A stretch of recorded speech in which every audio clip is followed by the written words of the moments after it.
நீலகிரி மாவட்டம் மற்றும் கோயம்புத்தூர் மாவட்ட மலைப்பகுதிகளில் ஓரிரு இடங்களில் கனமழை பெய்ய வாய்ப்பிருப்பதாக வானிலை ஆய்வு மையம் அறிவிப்பு வெளியிட்டிருக்கிறது. விவரங்களை வழங்குகிறார் நம்முடைய செய்தியாளர் மாணிக்கம்.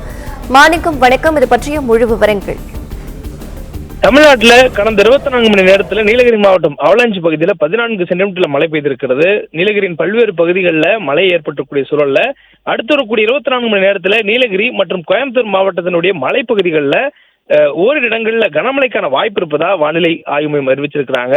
குறிப்பாக மேற்கு திசை காற்றின் வேக மாறுபாடு தமிழகத்தில் மேற்கு தொடர்ச்சி மலையொட்டிய மாவட்டங்களில் மழைக்கான வாய்ப்பை தீவிரப்படுத்தியிருப்பதாகவும், குறிப்பாக நீலகிரி மாவட்டத்திலும் கோயம்புத்தூர் மாவட்டத்தினுடைய மலைப்பகுதிகளிலும் இந்த மழைக்கான வாய்ப்பு அதிகரித்திருப்பதா வானிலை ஆய்வு மையத்துடைய அறிவிப்பில் தெரிவிக்கப்பட்டிருக்கு.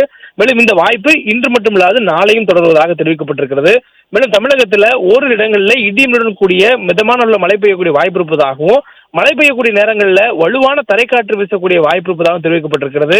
தரைக்காற்றினுடைய வேகம் மணிக்கு 40 கிலோமீட்டர் வேகம் வரையிலும் வீசக்கூடிய வாய்ப்பு இருப்பதாகவும் வானிலை ஆய்வு மையத்துடைய அறிவிப்பில் தெரிவிக்கப்பட்டிருக்கு.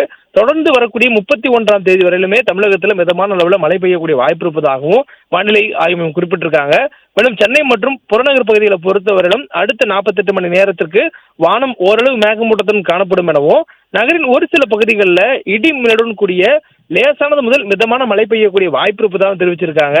மேலும் வெப்பநிலையை பொறுத்தவரையிலும் இந்த காலகட்டத்தினுடைய இயல்பான வெப்ப அளவை பொறுத்து நமக்கு அதிகபட்ச வெப்பநிலை இருக்கும் எனவும், அதனுடைய அளவு அதிகபட்சமாக 36 டிகிரி செல்சியஸை ஒட்டி பதிவாவதற்கான வாய்ப்பு இருப்பதாகவும் வானிலை ஆய்வு தெரிவிச்சிருக்கிறாங்க.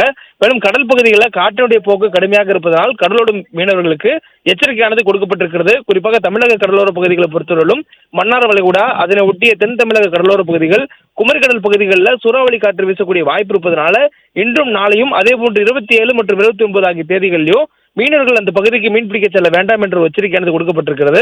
மேலும் வங்கக்கடல்ல, மத்திய வங்கக்கடல், தெற்கு வங்கக்கடல் வடப்பகுதிகளில் சூறாவளி காற்று வீசக்கூடிய வாய்ப்பு இருப்பதனால வரக்கூடிய 25ஆம் தேதி, 26ஆம் தேதி, இன்று நாளை ஆகிய இந்த 2 தேதிகளில் அந்த பகுதிகளுக்கு மீனவர்கள் மீன்பிடிக்க செல்ல வேண்டாம் என்ற ஒரு எச்சரிக்கையும் வானிலை ஆய்வு மையம் கொடுத்திருக்கிறாங்க.